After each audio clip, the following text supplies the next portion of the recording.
Hey, here's a real quick question for the Globers out there.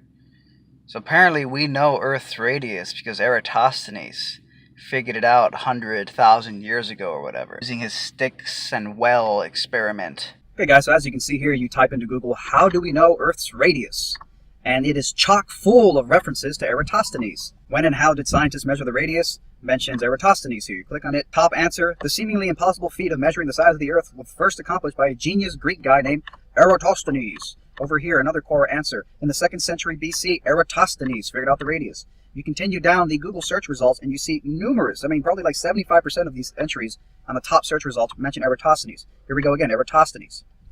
Come down here, again, Eratosthenes. This video I saw mentions Eratosthenes. I think this one mentions Eratosthenes as well. It seems to all come back to Eratosthenes.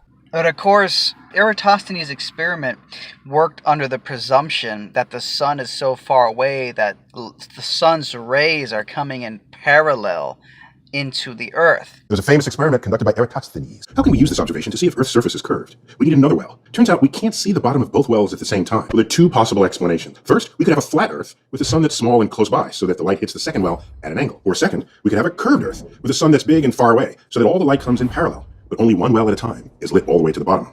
Turns out with just two wells, there's enough wiggle room for both explanations to fit our observation. And so the light rays that we feel and we see and experience are all coming in parallel across Earth.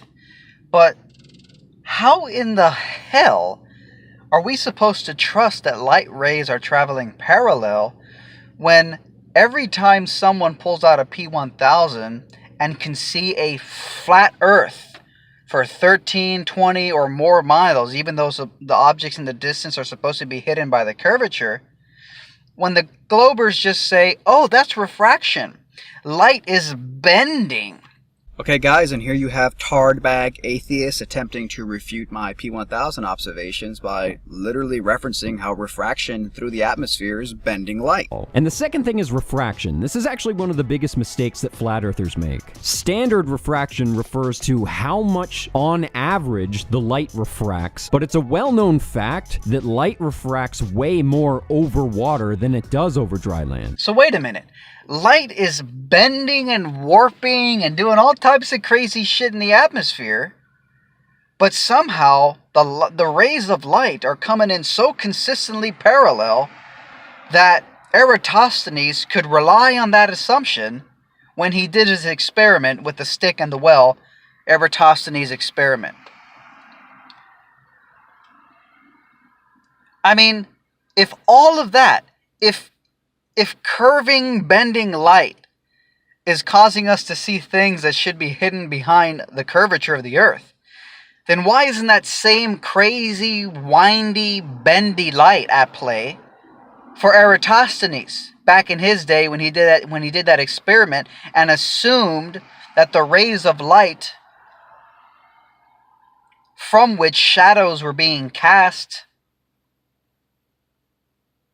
were coming in at a consistent parallel angle?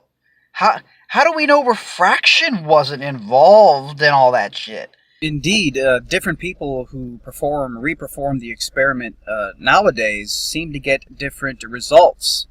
And according to this one YouTuber who had a bunch of people perform it, they got the results within 5% accuracy to the official radius number.